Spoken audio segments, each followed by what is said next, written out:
السلام علیکم۔ میں ہوں ارسلان اقبال اور آپ سب کا اقبال فیملی میں خوش آمدید ہے۔ آج میں آپ کے لیے ایک اور بہترین اور سچا واقعہ لے کر آیا ہوں جو ہمیں جذبہ ایمان اور اللہ کے دین کے لیے اپنی قربانی کا سبق دیتا ہے۔ یہ واقعہ ہے حضرت عمر بن یاسر رضی اللہ عنہ اور ان کے والدین کا، جنہوں نے اسلام کے لیے اپنی جان بھی قربان کر دی لیکن اپنا ایمان نہیں چھوڑا۔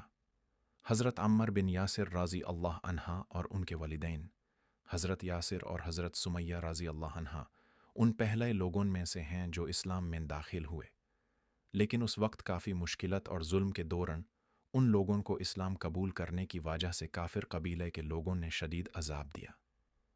حضرت یاسر اور حضرت سمیہ رضی اللہ عنہ کو مکہ کی گلیوں میں گھسیٹتے ہوئے لے جایا گیا اور انہیں شدت سے مار پیٹ کر اپنے دین کو چھوڑنے کا کہا گیا۔ لیکن حضرت سمیہ رضی اللہ عنہا، جو اسلام کی پہلی شہیدہ ہیں، نے اپنا ایمان ایک پل کے لیے بھی نہیں چھوڑا۔ ابو جہل نے انہیں شدید عذاب دیا اور آخر کر انہیں شہید کر دیا۔ حضرت یاسر رضی اللہ عنہا نے بھی سب کچھ برداشت کیا، لیکن اسلام کا دمن نہیں چھوڑا اور وہ بھی اللہ کی راہ میں شہید ہو گئے۔ حضرت عمر بن یاسر رضی اللہ عنہا کو بھی شدید عذاب دیا گیا۔ انہیں اتنا مارا گیا کہ ان کی طاقت ختم ہو گئی۔ کفار نے انہیں مجبور کر دیا کہ وہ اپنے زبان سے اسلام کے خلاف کچھ الفاظ کہے۔ جب وہ تھاکے اور بیچارے ہو گئے تب انہوں نے مجبوراً وہ الفاظ کہے، لیکن ان کا دل صرف اللہ اور اس کے رسول کے ساتھ تھا۔ جب حضرت عمر رضی اللہ عنہ نے یہ بات نبی کو بتائی تو آپ نے ان سے فرمایا، اگر دوبارہ تمہارے ساتھ ایسا ہوتا ہے تو پھر وہی کرو، لیکن اپنے دل میں اللہ اور اس کے رسول کے ساتھ وفاداری رکھو۔ یہ واقعہ ہمیں یہ سکھاتا ہے کہ اسلام کے لیے قربانی اور جذبہ سب سے اہم ہے۔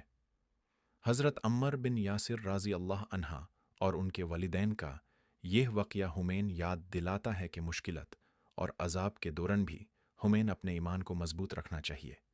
اگر یہ واقعہ آپ کو پسند آیا ہو تو ضرور شیئر کریں اور ہمارے چینل کو سبسکرائب کرنا نہ بھولیں۔ اللہ ہم سب کو ایمان کی مضبوطی عطا کرے، آمین۔